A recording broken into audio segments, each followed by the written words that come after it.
Lesson 1. The Twin Traps. Why your manifestation practice or prayer life keeps you stuck. Let me tell you something that might sting a little. Whether you're into law of attraction or you're praying to God or Jesus, you're probably caught in the same trap. And it's keeping you in a loop of frustration, exhaustion, and powerlessness.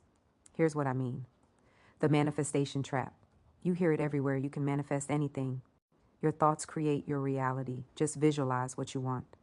So you do it. You get clear on what you want. You visualize. You affirm. You make vision boards. You act as if, and then nothing happens. Or it happens partially. Or it happens but not how you want it. Or it happens for other people but not you. And now you're stuck in frustration land, asking, what am I doing wrong? Why isn't this working? Am I not vibrating high enough? Do I have limiting beliefs? What's blocking me? You double down. Try harder. Visualize more. Maybe buy another course. Switch techniques. Switch teachers. But underneath all of it, you're essentially saying, I'm powerless until the thing shows up. The prayer trap. Now let's look at the religious side. You're going through challenges, money problems, health issues, relationship struggles, and you've been taught that God or Jesus answers prayers, so you pray. You beg. You plead. You negotiate. God, please help me. Please give me that thing or my soulmate. I'll be better. I'll serve more. I'll pray harder. Just please take this away or give me this. Please give me relief. Please change my circumstances. And maybe sometimes relief comes, but often it doesn't. Or it comes temporarily and then the challenge returns. Or you get that thing or person, but it's not what you thought. So you pray harder. Harder. You fast. You sow seeds. You attend more church services. You may even change churches. You try to prove your worthiness. But underneath all of it, you're essentially saying, I'm powerless until God intervenes. See the pattern? Both approaches, manifesting and praying, sound different. They use different language, different techniques, different frameworks. But they're rooted in the same consciousness, separation, and lack. In manifestation culture, you're separated from your desire. You're here and the thing or person is there, and you're trying to bridge the gap through techniques. In religious culture, you're separated from divine power. God has the power there, and you're powerless here, begging for intervention to get, begging for the materialization of the thing you need or want so you can possess it. Both put you in a hustling, striving, proving, begging, waiting energy. Both make your peace dependent on external circumstances changing. Both keep you focused on what you don't have. Both reinforce the idea that you're incomplete until something outside you shifts and you get something. The real problem, here's what neither approach typically addresses. What if the entire framework is backwards? What if this framework actually causes you to worship the very thing you don't want to magnify? To be clear, worship is the act of showing extreme reverence, honor, or devotion toward either a divine being or any object or person held in high esteem. When you invest all of your emotional energy, all of your focus, and all of your hope into a specific outcome, I got to get this to feel that you are, by definition, making that outcome the object of your devotion. What if the goal isn't to get the thing or to get relief from the challenge? What if frustration when manifestations don't appear is actually revealing that you are giving your power away, effectively worshiping the absence of the thing you want? What if begging for relief is actually revealing something deeper about how you understand your relationship to creative consciousness, that you see yourself as powerless relative to the thing you're begging for relief from? I spent years in both traps, hustling to manifest, begging for breakthroughs, frustrated when things didn't materialize, exhausted from trying to prove my worthiness or get my vibration right. And you know what all that hustling and begging created? More experiences of hustling and begging, more frustration, more lack. Because that was the consciousness I was operating from and building in my manifestation life and prayer life. I had made the desired outcome that I didn't have my idol, my object of worship. The trap isn't that manifestation doesn't work or that prayer doesn't work. The trap is believing the goal is to get the thing or escape the pain.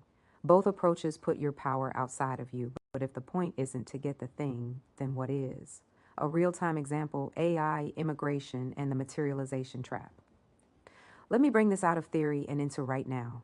We are living through one of the biggest shifts humanity has ever seen, the rise of artificial intelligence and robotics. Quietly, in the background, the very rhythm of how we live and work is being rewritten. Most of us were trained into a simple formula: work hard, get stuff, protect your stuff, and we were also trained to believe that other people are the threat to our stuff. Other races, other ethnicities, other countries, those people taking our jobs, This is how politicians and power structures keep us distracted. They point our frustration at each other while we ignore the deeper shift that's actually changing everything. Because here's the uncomfortable truth: the bigger threat to your job is not some immigrant, it's the fact that more and more, there may not even need to be a human doing that job at all.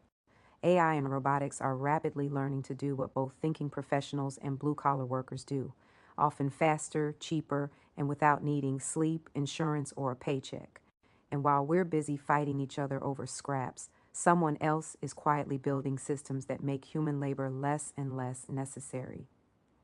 Now, why does this matter for lesson one? Because if we stay locked in materialization focus, I need this job, this title, this income, this status so I can feel safe and worthy, we become easy to manipulate.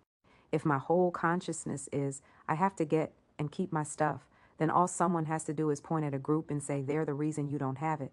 And my mind follows like a sheep. My thinking gets shut down. My fear gets turned up. And I miss the truth.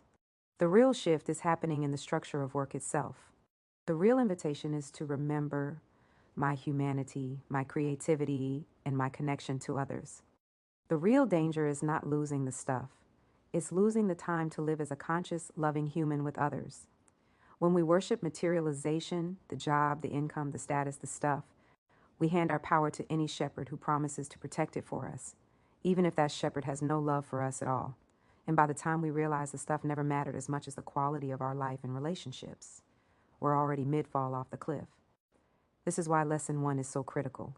If we don't see how our focus on getting the thing is being hijacked, we will keep trading our humanity, our connection, and our creative power for someone else's temporary profit. And that's exactly what we're going to start undoing in lesson two, by shifting the focus off of chasing outcomes and onto who and what you actually are as a creator. Quick recap: the twin traps. Let me sum this up before we move into lesson two. 1. Both manifestation and prayer can become traps when your inner story is, I'll be okay when the thing shows up, or when God fixes this. That mindset puts your power outside of you. 2.